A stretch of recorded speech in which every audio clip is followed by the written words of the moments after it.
Halo, assalamualaikum warahmatullahi wabarakatuh. Welcome back to my channel. Nekatulin masih seputar update renovasi Stadion Kanjuruhan di Kabupaten Malang.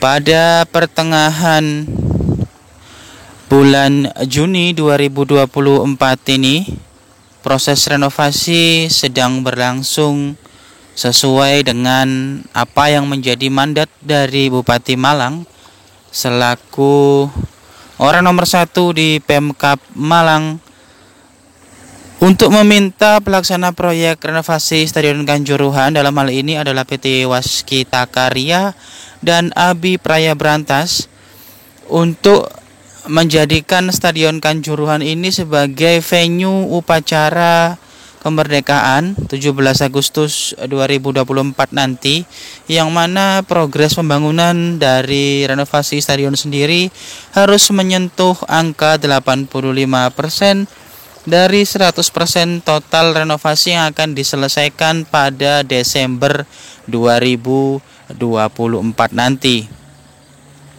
Pengerjaan pun siang malam terus dilakukan oleh KSO 2 BUMN ini untuk segera merampungkan apa yang menjadi permintaan dari Pemkab Malang, sekaligus untuk memenuhi memo internal dari KSO ini sendiri.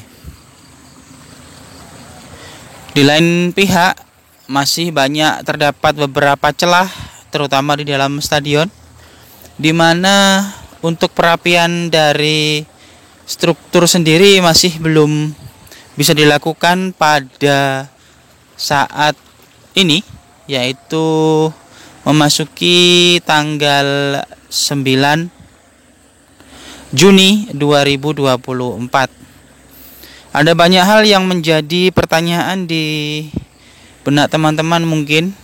Yang pertama mengenai LED skor atau papan skor digital yang masih terbangun satu unit yang berada di bagian utara dari Stadion Kanjuruhan. Sedangkan di dalam gambar kita bisa saksikan sama-sama bahwasannya terdapat dua papan skor LED yang berada di ujung sebelah utara dan ujung sebelah selatan dari Stadion Kanjuruhan, yang artinya berada di sisi lain dari tribun VVIP dan VIP. Ini masih belum terkonfirmasi seperti apa nantinya, apakah akan ada redesign atau bagaimana. Tetap akan mencari tahu untuk mengenai hal ini. Kemudian untuk single seat sendiri memang sudah dipastikan tanpa rangka, jadi langsung tertanam pada lantai tribun berundak yang ada di Stadion Kanjuruhan.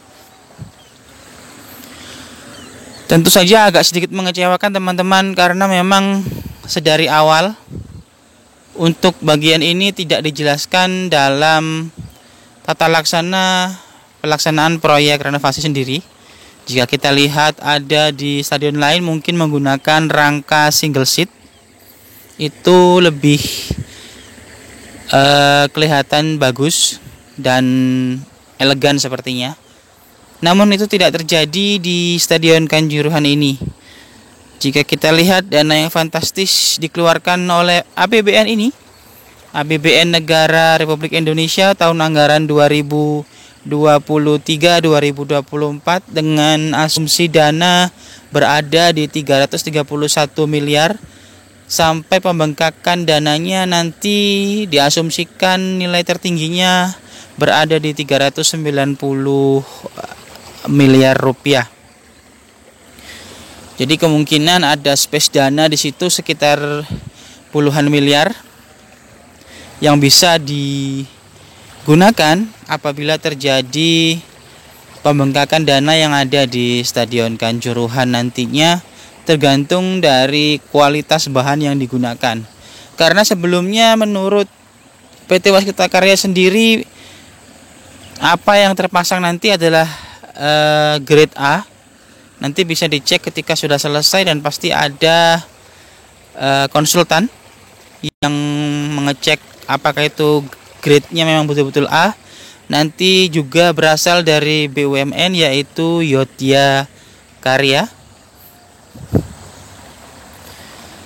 Dan nanti pasti akan ada pertanggungjawaban di akhir sebagai laporan akhir sebelum diserah terimakan ke pemilik proyek, yaitu Kementerian PUPR, dan nantinya akan diserah terimakan kepada Pemkab Malang selaku pemilik dari Stadion Kanjuruhan ini. Ada banyak plus minus yang Mimin temukan dari beberapa kiriman gambar ataupun foto dan video pendek dari teman-teman semua. Nanti akan Mimin bahas di kesempatan selanjutnya mengenai elevasi dari